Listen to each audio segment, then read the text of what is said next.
বাংলাদেশ সরকার যদি দেশের মানুষের জন্য কর্মসংস্থানের ব্যবস্থা না করে, যদি দ্রব্যমূল্য ক্রমাগত বৃদ্ধি পায়, তাহলে শুধু যুদ্ধজিগির কিংবা ভারত বিদ্বেষ দিয়ে তার মোকাবিলা করা যাবে না। ইউনিট সরকারের বিরুদ্ধে ক্ষোভ ক্রমশ বাড়বে, এমনই মন্তব্য অধ্যাপক রবীন্দ্রনাথ ভট্টাচার্যের। এবং যত দিন যাবে তত এটা বাড়বে যদি কোনো রকম পজিটিভ স্টেপ না নিয়ে শুধু যুদ্ধের জিগির আর ভারত বিরোধিতা আর হিন্দুদের মার এটাই চলে। আসল দরকার হচ্ছে অর্থনৈতিক পদক্ষেপ নেওয়া, আসল দরকার হচ্ছে মানুষের চাকরির ব্যবস্থা করা। সেটা না করে এই যে জিনিসগুলো করে যাচ্ছে, ছেলেমেয়েগুলো চাকরি হচ্ছে না, অথচ শুধু তাদের হিন্দু বিরোধিতা, ভারত বিদ্বেষ, এই জিগির তুলে দিয়ে বেশি দিন চলবে না। সুতরাং এটা তো উঠতে বাধ্য। আজকে একজনের কথা শুনছেন, আজ থেকে কদিন বাদে দেখুন 100 জন এই কথা বলবে। এটাই হবে বাংলাদেশের ভবিতব্য। বিএনপি তারা একেবারে দেশের অভ্যন্তর থেকেই ভারত বিদ্বেষী যে বক্তব্য, যে মন্তব্য, সেটা কি একজোট করতে চাইছে, সামনে নিয়ে আসতে চাইছে। যুদ্ধ জিগির কার্যত এবার সরাসরি ভারতের বিরুদ্ধে যুদ্ধের ডাকে পরিণত হয়েছে। বাংলাদেশে সন্ন্যাসী চিন্ময় কৃষ্ণ দাসের বিচারের নামে ফের কার্যত প্রহসন হলো গতকাল।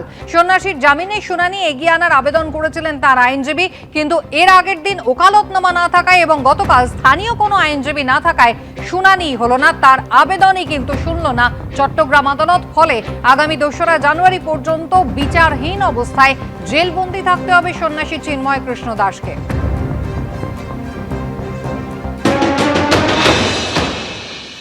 কোর্ট ওনাকে পাওয়ার দেওয়ার জন্য অনেক চেষ্টা করেছেন। বারবার ওনাকে বলা হয়েছে যে এইবারের এখন যে কোনো একজন আইনজীবী আপনি এনে ওকালতনামা দিয়ে শুনানি করেন, আমি আপনার জন্য অপেক্ষা করব। বাট উনি পরপর 3বার আদালত এই মামলা শুনানির জন্য উঠেছেন, বাট উনি ব্যর্থ হয়েছেন, আনতে পারে নাই। যার কারণে বিজ্ঞ আদালত এই মামলাটা আগামী ধার্য তারিখ, যে তারিখ 2/1 সেদিন শুনানির জন্য রেখেছেন।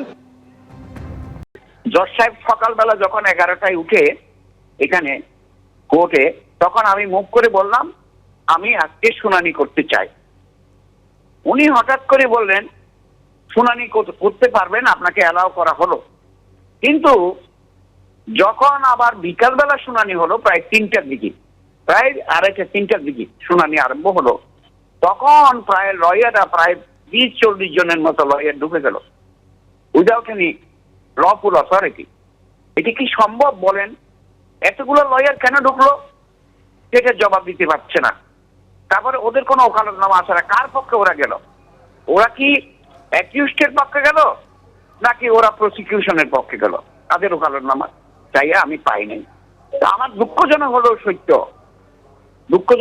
সত্য যে আজকে দুর্ঘটনাজনক এই কারণে আমি অত্যন্ত জজ সাহেবের প্রতি মনক্ষুণ্ণ। উনি কেন আমাকে শুনলেন না? কেন বললেন যে আপনি একটা লয়ার নিয়ে আসেন এখানে, লোকাল লয়ার? আমি লোকাল লয়ার কোথায় পাবো?